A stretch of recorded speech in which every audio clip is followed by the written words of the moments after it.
జరిగింది. మనతో పాటు లావణ్య మరియు అడ్వకేట్ దిలీప్ సుకరా ఉన్నారు. అదేవిధంగా నన్ను అబార్షన్ చేశారు, మెడికల్ రిపోర్ట్స్ కూడా పోలీసులకి తను సబ్మిట్ చేయడం అయితే జరిగింది. పూర్తిగా టెక్నికల్ ఎవిడెన్స్ కూడా తను సబ్మిట్ చేసింది. ఒకసారి మాట్లాడే ప్రయత్నం చేద్దాము.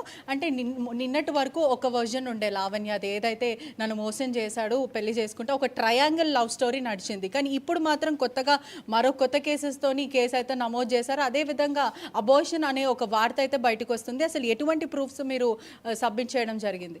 First of all triangle love story అనేటువంటిది రాజ్ తరుణ్ సృష్టించినటువంటి ఒక నీచమైనటువంటి చర్య. రాజ్ తరుణ్ ఇల్లేమి అమీర్పేట లేకపోతే కింగ్ కోటిలో లేదండి, కోకాపేటలో ది ప్రీమియం గేటెడ్ కమ్యూనిటీలో ఉంది. అందులోకి వెళ్ళాలి అంటే ఎవరన్నా రాజ్ తరుణ్ సెలకు వచ్చినటువంటి ఓటీపీతో వెళ్ళాలి. ఈ అమ్మాయి బయటికి వెళ్ళి కాదు, ఇంటికే డైరెక్ట్గా మస్తాన్ సైజ్ కలిసానని చెప్పినటువంటి ఆ ప్రబుద్ధుడు ఈ రోజు దాకా పోలీసు వారికి కానీ మీడియా వారికి కానీ ఎప్పుడు వచ్చాడు, ఏ ఫుటేజీల్లో వచ్చాడు అనేటువంటిది చెప్పలేకపోయాడు.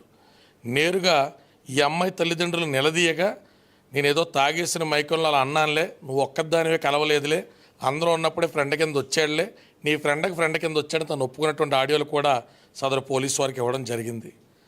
ఇక ట్రయాంగిల్ లవ్ స్టోరీ అని ఎవరి విషయంలోనూ మాట్లాడలేం.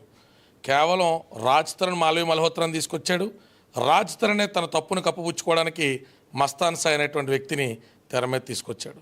14 సంవత్సరాల ప్రయాణంలో 11 ఏళ్ల పెళ్లి ప్రయాణంలో ఇది not even live in relationship. Live in అని చెప్పి అతను మాట్లాడుతున్నాడు.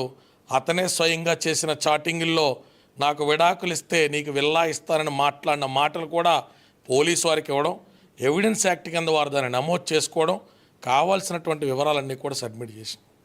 ఈ అమ్మాయికి వచ్చినటువంటి ప్రెగ్నెన్సీ కానీ అది మిస్క్యారేజ్ అయ్యిందా, బలవంతం విధానంలో అమ్మాయి తీయించుకుందా, ఏం జరిగిందనేటువంటి పూర్తి స్థాయి ఆధారాలు అనేటువంటివి మేము పోలీసు వారికి సబ్మిట్ చేయడం జరిగింది. దాని తాలూకు ఏదైతే ఎవిడెన్స్, మెడికల్ ఎవిడెన్సే కానీ లేకపోతే ఆధారాలు, ట్రాన్సాక్షన్స్ కానీ రాజ్ తరుణ్ పేమెంట్ చేశాడు, ఇవన్నీ సబ్మిట్ చేశారా? మొత్తం అన్నీ చేసామండి. ఆ పిల్ల పాపం కడుపు కోతకి ఎలా గురైందో, ఆ అమ్మాయికి సంబంధించి ఇన్ఫెక్షన్ అయితే ఫాలోపియన్ ట్యూబ్యూల్ రప్చర్ అయితే ఆ అమ్మాయికి ఏ రకమైనటువంటి గైనకాలజికల్ ట్రీట్మెంట్లు చేశారో అన్ని వివరాలు కూడా మేము పోలీసు వారికి సబ్మిట్ చేయడం జరిగింది. ఎటువంటి కేసులు నమోదు చేశారు? ఒకవైపు 493 మరి 420 కాకుండా ఇంకేవి అంటే నాన్ బెయిలబుల్ ఆఫెన్స్ కనిపిస్తుంది. అదేవిధంగా 10 ఏళ్ల వరకు బయటకు వచ్చే అవకాశాలు కూడా కనిపిస్తలేదు. ఒకవేళ ప్రూవ్ అయితే ఖచ్చితంగా అతనికి ఇంప్రిజన్మెంట్ అనేటువంటిది లాంగ్ టర్మే పడుతుందండి. తనేదో చాలా తేలిగ్గా ఈ అమ్మాయి క్యారెక్టర్ని అసాసినేట్ చేసి బయటపడదాం అనుకుంటే తప్పు. నువ్వు నీతి మాలిన పనిచేసావు. 11 సంవత్సరాల లావణ్య చౌదరి అనేటువంటి పిల్లని వాళ్ళ తల్లిదండ్రుల దగ్గర నేను తీసుకొచ్చి పెళ్ళి అనే గుడిలో తాలికట్టి ఆ పిల్లని అన్ని రకాలుగా నువ్వు, నీ తల్లిదండ్రులు, నీ మాజీ ప్రేయసులు, ప్రజెంట్ ప్రేయసులు అందరూ కలిపి పిచ్చిదని చేసి ఆటాడిచ్చారు.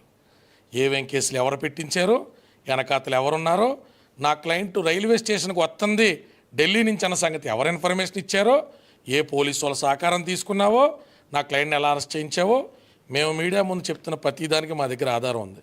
నీకు దమ్ముంటే నువ్వు ప్రెస్ క్లబ్కి రా, మీడియా ముందుకు రా, నీ దగ్గర ఉన్న ఆధారాలు చూపించు, మా దగ్గర నుంచి చూడదాం. విత్ ఇన్ కోర్ట్ అవని, అవుట్ ఆఫ్ కోర్ట్ అవని నీ దగ్గర ఏముంటాయి ఆధారాలు చూపించి మాట్లాడు. గొడ్డ కాల్చి ముఖం మీద వేస్తా, మోజు తీరిపోయిన తర్వాత వదిలేసే ప్రాసెస్లో నిందలేస్తానంటే ఖచ్చితంగా పాపకు న్యాయం జరిగేదాకా ఏ ఎక్స్టెంట్ కంటే ఎక్స్టెంట్కి వెళ్తాం. అదేవిధంగా లావణ్యది ఒక ఆడియో రికార్డింగ్ అనేది బయటపడింది. దాంట్లో చాలా అగ్రెసివ్గా మాట్లాడడం, అబ్యూజివ్ వర్డ్స్ మాట్లాడడం, దీనివల్ల తనకు ఒక సైకిక్ బిహేవియర్ వల్ల ఇదంతా తను డ్రగ్స్ తీసుకుంటుందేమో అని చెప్పి ఒక వార్త అయితే బయటకు వస్తుంది. దాని గురించి మీరేమంటారు? మీరు కూడా ఆడపిల్ల కదా, మళ్ళీ రకంగా కొట్టాక మీరు బూతులు తట్టరా? నాతో నీతులు చెప్తారండి. కొట్టామో కొట్టించుకున్నారో ఇద్దరో కొట్టుకున్నారో ఏం జరిగిందో రాజ్ తరుణ్ నోట్లోంచి రావాలా. ఏం జరిగింది ఈ పిల్ల ఈ రకంగా బ్లీడ్ అవ్వడానికి? బాధలో 100 మాడతారు.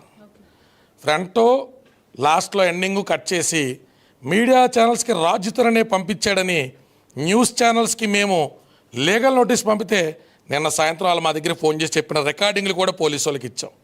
అతని నీచపు బుద్ధి ఏ రకంగా ఉంది, ఏ రకంగా ఒక ఆడదాన్ని చీకట్లో రెచ్చగొట్టి మాట్లాడినటువంటి వెలుతుల్లో తీసుకొచ్చాడు.